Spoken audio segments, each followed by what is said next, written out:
What's going on, guys? About to check out this video. I believe is from Patrick CC, and it's the only beef Eminem could not handle. That's crazy. I think it's about his beef with Mariah Carey.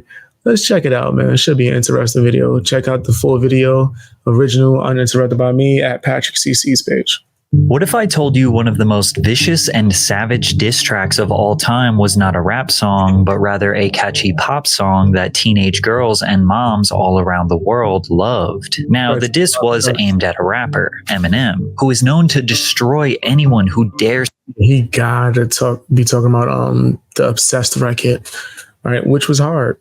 Shout out to the Dream who wrote that song. To test him on the mic, but it was performed by Mariah Carey, an iconic pop star who has 19 #1 hit songs. You'd think Eminem beefing with a female singer would be a heavily one-sided battle. This isn't a fair fight, right?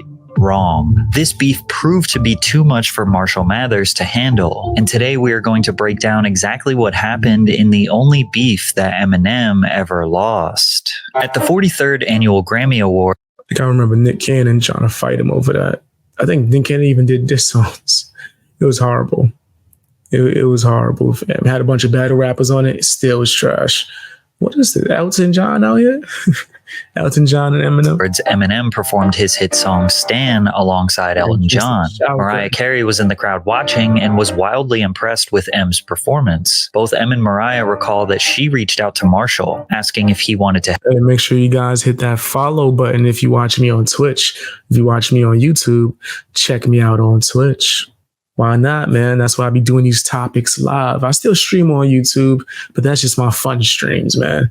All my streams is fun. Check me out on Twitch as well. To help her on her 9th studio album, Charm Bracelet, even though he is not featured nor credited on the album. M claims that the two dated for several months at this time, whereas Mariah says their relationship was strictly professional. In May of 2002, Eminem dropped his iconic album, The Eminem Show, and on the track Superman, he rapped, "What you trying to be? My new wife? What, you Mariah? Fly through twice." Superman featured guest vocals from Dina Ray, a singer who previously collaborated with Eminem on tracks like Come On Everybody and Drugs Ballad. When discussing her time working with Marshall on Superman, Ray claimed that Mariah was originally meant to be on the song. I'll give you a little fun fact. Mariah was the original vocal on Superman.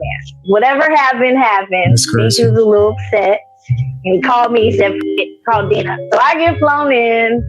Her vocal was actually the reference. What? Man, you should have put that out with Mariah. Well, you should still put that out. Recorded there in the studio on his crib, and that's how Superman came about. But Superman wasn't the only song where Mariah was mentioned. On the track When the Music Stops, he rapped, "What the F you take me for? A joke? You smoking crack? Before I do that, I'd beg Mariah to take me back." Now, these mentions were soft. It do sound like his feelings was hurt, bro. Fam, it sound like your feelings was hurt. It sound like she didn't want to claim you, and you're using your feelings. You was like real mad because she didn't want to claim you. So you got back at it. That's what it seemed like. They honestly don't come across as disses. They come off as Eminem just being upset that things didn't work out with her. And considering the Eminem Show sold 1.3 million copies in its first week and would go on to sell 27 million copies, making it one of the best-selling albums of all time, rumors quickly spread that Mariah... Man, music was, business-wise, very, very lucrative at that time. People was selling crazy. I think Nelly sold 30 mil, right? You ain't getting that right now. You sell 1 million, you top of the line, right? You sell a few 100,000, you doing very, very well. Carey was the woman he was rapping about and presumably dating. Those rumors would be confirmed in a Rolling Stone interview in 2002 when Eminem was asked about them being boyfriend and girlfriend. There's truth to that, but on the whole personal level, I'm not really feeling it. I just don't like her as a person. In December of 2002, Mariah told Oprah the rumors are not true. Okay, so what was going on between you and Eminem, if anything? Nothing. Look, I talked to him. I, have spoken to him a few times, whatever. But in terms of me having like an intimate relationship with men, I can name them all on one hand, and he ain't on the hand. She doubled down that same month on Larry King. How about Eminem? Yeah, fam, if he was really messing with her, right? Like if that was really, I guess, someone he really spoke to behind the scenes, this had to hurt his feelings, bro. But it'd be like that, man. Sometimes you gotta, know what's up. She didn't want to claim you in public. What about him? Do you date him? No. It's what it is. Where was that printed? That was printed everywhere. And you didn't date him at all? I hung out with him. I spoke to him on the phone. I think I was probably with him Inquire where it was not a valid source of information at the time. Total of or ever 4 times. And I don't consider that dating somebody. Then Mariah released Charm Bracelet, and fans suspected the song Clown was dedicated to Eminem when she sung, I should have left it at How You Doing. I should have left it at I Like Your Music Too. I should have never called you back when you pursued me. You should have never intimated we were lovers, when you know very well we never even touched each other. Later in the song, she responded to M's claims on Superman where he said she flew to his house. I gotta break it to you delicately, dummy. Taking my G5 20 minutes wasn't nothing, but I guess you wouldn't know. That's the way I roll. Consequently, now your ego's fully overblown. You don't want the world to know that you're just a puppet show, and the little boy inside often sits at home alone and cries. Remember, Mariah heavily downplayed her involvement with M, saying she simply spoke to him a few times. Flying a private jet to someone just to speak for 20 minutes does seem a little unrealistic, unless you are Taylor Swift. Nah, like we gotta be clear. I think that Patrick don't know how Mariah used to get down. She's like the diva of all divas, right? There's scenes in movies where she does just that and spazzes on the guy because the private jet was not up to her liking. This is like a famous movie back in the day. I think it was Paid in Full. No, not Paid in Full. It was State Property Part 2. Yeah, State Property Part 2. It's a classic film. But yes, she's used to like dating people not who work for record labels, but who own the entire label or run the entire label, armed guards, right? So yeah, I don't think her flying somewhere in a private jet that she literally is just like, let me just go, go get McDonald's. She flying a jet. That's something she would do. Right. So I don't think that's too far-fetched. Who regularly takes extremely short trips on her private jet. But when you consider You don't think Mariah would? Okay. that Mariah Carey achieved Taylor Swift level success by 1995, it's safe to assume that she was also taking private jets everywhere she went. Mariah continued to take shots at Eminem. While performing Clown at the United Center in Chicago, Illinois in July 2003, a female dancer came on stage dressed in a blonde wig and wearing Ben Wallace's Detroit Pistons jersey. Since Eminem is from Detroit and has also been seen wearing this exact jersey, it's clear that she was depicting him as the clown on stage. When the song ended, a giant screen flashed The Marionette Show with the same Eminem Show styled reversed lettering. Mariah grinned, telling the audience, "It's all in fun. We're just having a good time with the show up here." Eminem didn't respond and the beef died out for 2 years. But that's not even close to the end of this feud. But real quick, I want to talk. Yeah, Mariah was, no, we ain't gonna do your sponsor, but yo guys, make sure you go and check out okay, let me see, make sure. Is it still Work he to doing keep this? His career was at an Patrick CC and try your. Yeah, guys, make sure you check out his video. He's a dope content creator. All right, there's a few videos I disagree with him on, but he's overall a very good video essayist. I do video essays on my main channel, BXB Split. Go and check that out whenever you can.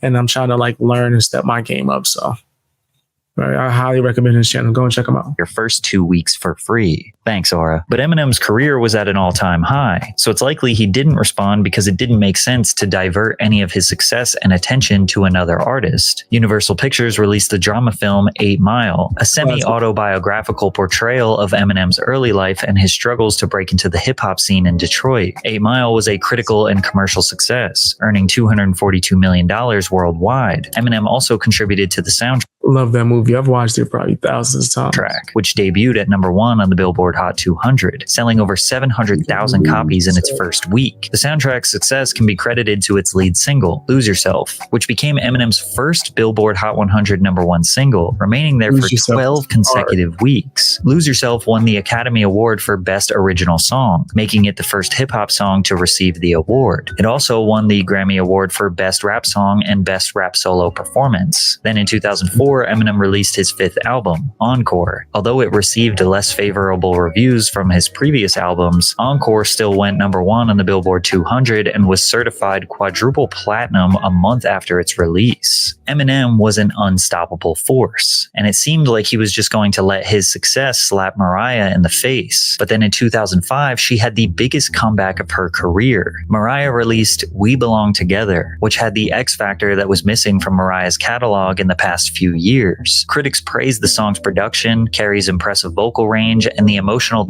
For We Belong Together? Hell yeah. I love that song. In fact, that entire album was heat. What? Mariah Carey came back in a hard way with that album. depth of the lyrics. We Belong Together broke chart records in the US and became I think it was produced by Brian Michael Cox and Jermaine Dupri too as well. Mariah's 16th Billboard Hot 100 #1 single. She then released The Emancipation of Mimi, which became Carey's highest selling album in the US since her 1995 album Daydream. I remember that joint dropping with I think it was like that track. There's a few records, man, that Shake It Off, I'll Be Bumping. Right. There's a few records from the album that's heat. The album debuted at #1 on the Billboard 200 with 404,000 copies sold. The Emancipation of Mimi garnered 8 nominations at the 48th Grammy Awards, including for Album of the Year, and she won 3 awards, including Best Contemporary R&B Album. Mariah's success bothered Eminem. Even he admitted it, because after 2 years of silence, he randomly started taking shots at Mariah once again. Eminem was on the 3rd edition of the Anger Management Tour in the summer of 2005, where during one of his performances, he orchestrated 2 minutes of his set to diss Mariah. He changed the lyrics of his song Ass Like That to Mariah Carey, listen, I'm scary. I don't want to see it. Every time I see her video on the TV, she's so annoying.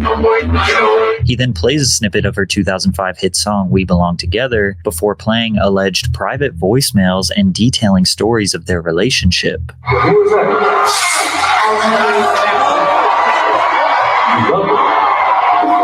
Yo, that sounds right. That's me. Don't tell me she's behind one of these doors. Mariah, I told you to stop following me every motherfucking see we go. It's over between us. Remember you said there was never anything between us? Remember you said on VH1 or MTV or whatever it was? There was never anything between us, and you never flew just from my house at 5 o'clock in the morning and passed out on my motherfucking kitchen floor. What are you talking about? You know what the I'm talking about. I know you got a new wife. Not a new wife, it's the same girl I've been with. I'm trying to make shit better at home. I'm trying to get my family back together. You're up right now. That's crazy. Eminem is saying that is nuts. Like this, you like this. Oh my God. Now, I'm not sure if these are private voicemails or actually snippets of the original Superman recordings. Because remember, Dina Ray said that Mariah recorded a Superman demo, and that song has multiple conversational talking skits in it. This time, Mariah seemingly ignored Eminem because it wouldn't be worth it for her to give him attention during her career resurgence. But M continued to antagonize her. In 2006, Eminem took things even more personal and spoke about the pair's alleged sexual history on people not knowing and that intrigue, right? Eminem is able to use that as a tool in his kind of like beef and war with Mariah Carey, right? This is nuts that he's even able to get that off. That's crazy. On the track Jimmy Crack Corn. Meanwhile, your mind's on us, like mine's on Mariah, and y'all is just like her. You're all effing liars, but I'll just keep effing you like I effed her, right in the ass with KY. Yes, sir. Marshall also appeared on the radio station Shade 45, where he claimed that he and Mariah had a relationship for a good 6-7 months. It didn't work. I wasn't really into what she was into. Our personalities collided. He added, she's a diva, and I'm a little more regular, I guess. He completed his statement with a quote that convinced Mariah fans that he was just simply a jealous ex. She is a diva. I don't think that's something that's like hidden information. I think that's been well known for years. You didn't know that she was a diva? Wow. Okay. All right. X. I can never deny her talent, but the fact that she denied we ever had something, that's bad. For Eminem to claim that he wasn't really into her and that she's too much of a diva, while in the same breath being upset that she denied their fling, revealed his insecurities. Basically, every rapper is known for being a misogynistic, tough guy egomaniac. And for a woman who was more successful than him at that point, to deny he ever had a chance with her, even if it was a lie, crushed him. And he could not let it go. 3 years later, Eminem released the track Bagpipes from Baghdad off his 2009 album Relapse. In the song, Eminem mentioned Carrie again, rapping, Mariah, whatever happened? I hated that album. Right, I wasn't a fan of Relapse. I wasn't a fan of a few Eminem albums. Right, now it seems like he's getting back to it. Right, but yeah, I wasn't a fan of a lot of older Eminem joints. To us. Oh, correction, the middle Eminem. Why did we have to break up? He also added a few lines targeted at Mariah's then husband and actor/rapper, Nick Cannon. Nick Cannon better back the F up. I'm not playing. I want her back, you punk. I mean, I really want you bad. Nick, you had your fun. I've come to kick you. See, so now while Nick was going crazy back in the day, he was absolutely right.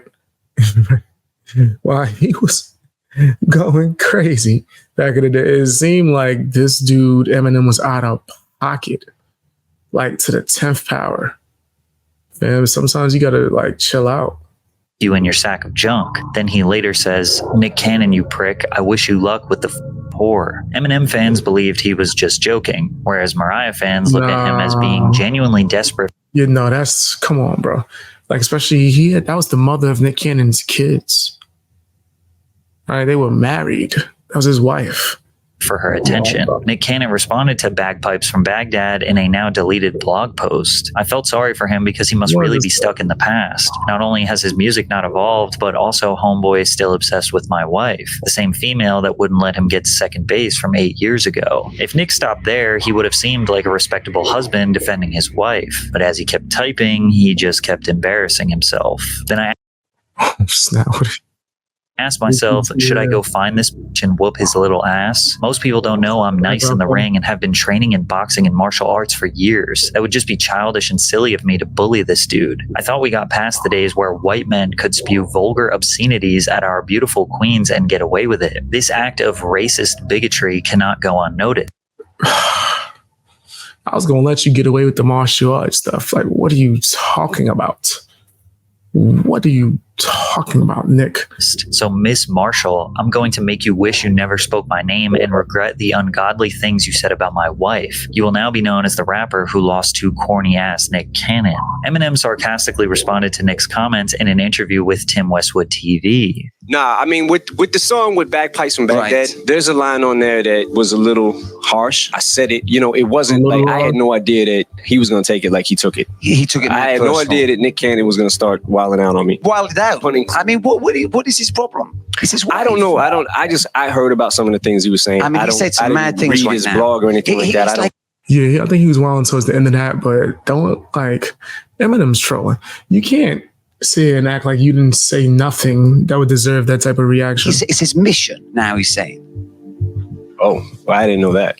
That's how he feels, man. But look, it is what it is. He's supposed to defend his wife. I expected him to do that. Yeah. You know what I mean? But at the end of the day, it's a line I said, it's a song. And what I actually meant to say is I wish them the best. I didn't get that from the records.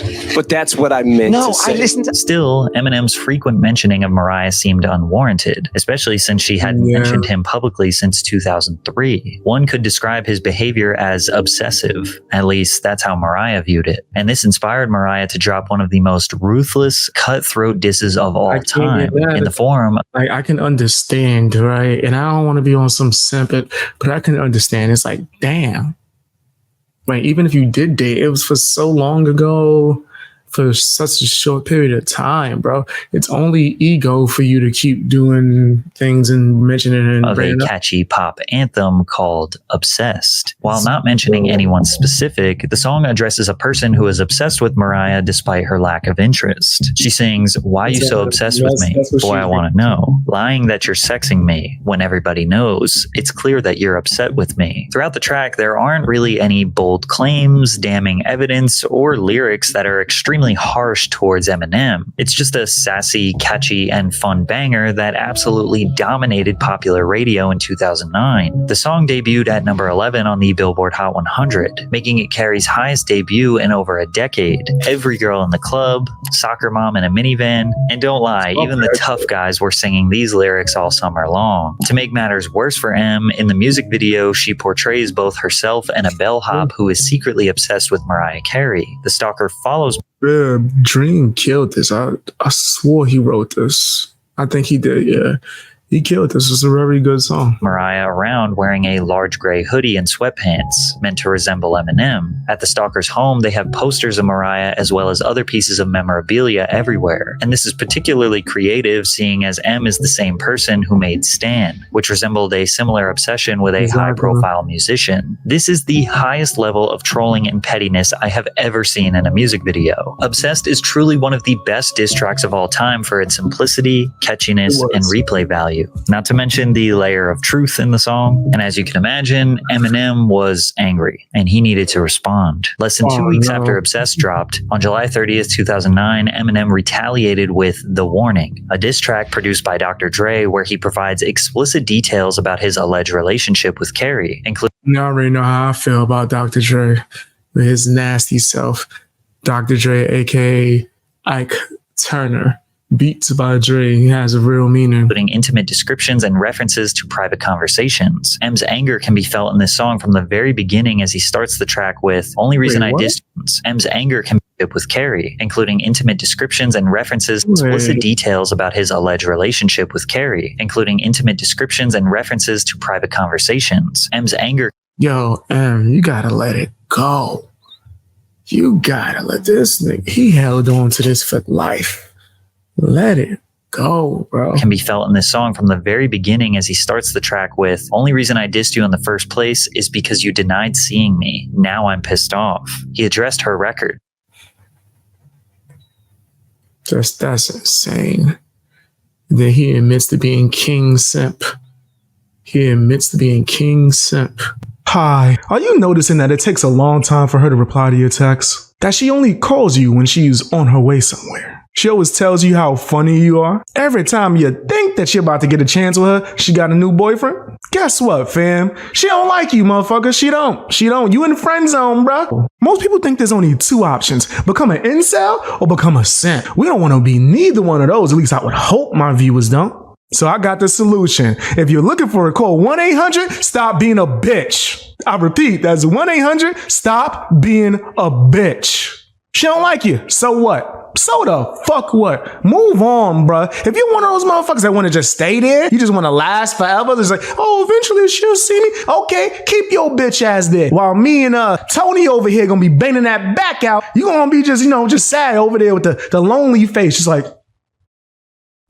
and then when we break up with her, guess who's gonna be there? Yeah, it's gonna be you. It's gonna be you. Yeah, but when she wants somebody, it ain't gonna be you. And if you're a Chad, I'm not talking to you. Take your pretty ass off my fucking video. I'm just joking. You can stay, but shut the fuck up. I'm talking to everyone else. The guys that gotta try hard. And I'm not really necessarily just talking to guys. A simp can be anybody. Incel can be anybody. But you don't want to be neither one of those things is the fucking point. If you were to focus on bettering yourself half the amount of time as you focus on chasing people, she'll probably want you. Or he, whatever you're into. But no, you're not focused on that. You focus on everything else. You focus on the guys who are actually getting with her, and you focus on her dumbass. And that's right, I said dumbass. I should really more say selfish. But guys, she's not wrong for being selfish. Life is short on this earth. The time that we have here is short as fuck. So she's just putting her priorities in check. Getting her back banged out until she's like the age of 35. After 35, she's gonna start looking for other prospects of like, I don't know, sensitivity. He listens. He's attentive. That's when she's going to start caring about that. But for right now, she don't give a fuck about none of that. Get down with me and I'm going to teach you the secret fucking techniques on how to never be put in a friend zone, never be a fucking simp, and never be an incel. Things like how to reply to her messages. If she calls you asking for help, what do you do? And my favorite technique, what do you do when it's her birthday? What do you do? Once again, if you want to learn this, call 1-800-STOP BEING A BITCH. I'll repeat, that's 1-800 Stop Being a Bitch. Back to your video. Bye. OG, is that supposed to be me in the video with the goatee? Wow, Mariah, I didn't expect you to go balls out. Shut the F up before I put all them phone calls out you made at my house when you was wildin' out before Nick. When you was on my and give you something to smile about. How many times you fly to my house, still trying to count. He continues to claim that he and Mariah dated for over 6 months and only had sex once. He tries so hard to prove this point by going into extreme detail about how he was terrible in bed and she was grossed out by him. However, Eminem established in the 8 Mile film that he's willing to make fun of himself to weaken the enemy's attack. He also creatively He admitted to be nasty. He admitted to not being okay. Why would you brag about that? Eminem is crazy. Used Mariah's voicemail recordings in this track to almost make it seem like she helped him diss herself on his record. The Warning is a brutal diss track, and if it were targeted at any other rapper, it would have surely been enough to bury them. But it was aimed at a female pop icon, and nobody expected her to string together some bars for a response. So it kind of seemed like Eminem was just arguing with himself, and it solidified even further to Mariah fans that he looked desperate, because the premise of the entire song is basically that she won't acknowledge that they had a fling. And if you're Eminem, who can get literally any girl in the world, why are you so mad about this one? Mariah never responded to The Warning. And in 2010, Eminem told Vibe magazine, "I really don't want to talk about her anymore." He explained, "I don't want to keep beating a dead horse. I'm not even going to comment about it. I'm done with that." Years later, after doing just that for years, now you don't want this. That is crazy. He is insane. Wow. That whole situation. I said what I had to say. I'm done. It's just crazy that Eminem started a decade-long feud with someone mentioning them in multiple songs just because he wanted the world to know they had sex one time. He tried everything he could to provoke Mariah, but every time she addressed it, his reactions just proved her point that he was kind of obsessed with her. And this would have been an embarrassingly abysmal defeat for Eminem if Nick Cannon just shut his mouth. Because every time Nick Cannon spoke, it just made Eminem look better. Nick brought up Eminem multiple times over the years. While speaking with Hip Hop DX, he said, "The way the Eminem thing started was that I never had an issue with him. If anything, I've been one of his biggest fans. But when another man crosses a line of disrespect, then you got to deal with it. I can't just sit there and allow someone to disrespect my family and think there aren't going to be any repercussions." But there weren't any repercussions. So he did let someone disrespect his family. But he does claim that he went looking for Eminem to fight him. Patrick, are you asking him to crash out? I remember this era. He really did look for him. He was trying to fight him. That's facts. There's footage of it. I was ready for whatever. So I went looking for him. Ooh. I called managers. So I was like, look, if you want to get on the phone, if I need to come to Detroit, like what is it? Like, cause you done disrespected my wife, and this is I gotta show my wife I'm a man. But it got, he said my name. I'm like, look, I know I ain't gonna be. I said that I know I'm not gonna be able to out rap you, but I will whoop your ass. And those were the exact words. Ooh. A few months after that interview, Fat Joe released Lord Above featuring Eminem. During his verse, he raps, "I know me and Mariah didn't end on a high note, but that other dude's whipped. That kitty got him neutered. Tried to tell him this chick's a nut job before he got his jewels clipped. Almost got my caboose kicked. Fool quit. You're not gonna do shit. I let her chop my balls off too before I lose to you, Nick." Nick entirely misinterpreted the lyric. Of course, Eminem could say that from his mansion mad far away with security guards protecting him. That's, was he Jack Doherty? If Eminem was in front of Nick, would he say that to him? Probably not. I ain't gonna front. Eminem not soft, but Nick would whip that ass. I gotta call a spade a spade. Because he said in an interview that Eminem admitted that he almost got his ass kicked. With some other stuff about Mariah. He said he admitted that he was gonna get his ass, I was gonna whoop his ass. He admitted that. Almost got my ass kicked. Almost. He's talking about you kicking. Who else was gonna kick his ass? No, he didn't. Eminem very clearly said, "Almost got my caboose kicked. Fool quit. You not gonna do shit." After the song's release, Nick responded on Instagram writing, "Fat Joe album is fire. Star-studded. He even did some charity work and dug Eminem out his grave. I mean, cave, LOL. Bring your ass to MTV Wild and Out to battle like a real legend. Grandpa Marshall." Kanan He ain't gonna do that. That would benefit Nick Cannon and not benefit Eminem in any way, shape, or form. Responded days later with a diss track titled The Invitation, where he once again wanted Eminem to appear on Wild 'N Out. Now, everyone knew Eminem was never going to go on that show. So the next day, Nick dropped another diss track called Pray For Him. After 4 years ago, oh man, time, it's flying. I remember when I first started YouTube, I think I did a video reacting to that. Dying laughing, bro. I'm talking about dying. I was in tears at how funny this is. He went and got a bunch of battle rappers, and this joint still was trash. Shane said featuring the Black Squad. 2 songs with no response, he dropped a third diss titled Invitation Cancelled, where he brought up some old racist raps that Eminem made when he was a teenager. All of these diss tracks were horrible. They're not even worth talking about, and literally nobody thought Nick Cannon actually had some good shit to say. And regarding Nick Cannon's raps, 50 Cent said it best. The only thing that makes him look corny is his rapping. Yeah, I don't know why he's so passionate about it. Like what the hell? That's so foul.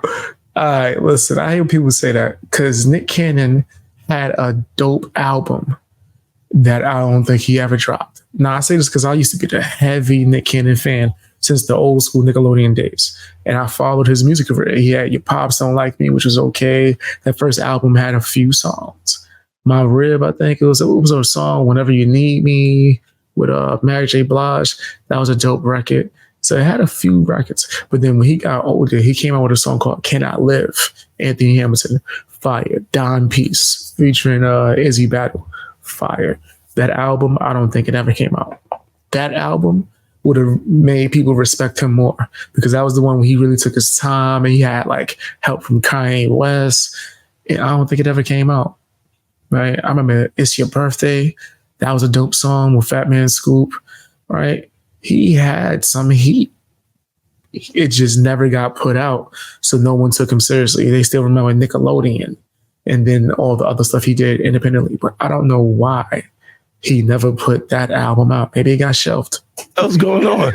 Bro, look. Songs suck, bro. And then Gigolo with R. Kelly. Well, I know R. Kelly, yeah. But Nick Cannon had some songs. Suck, bro. I'm going to just tell you the truth.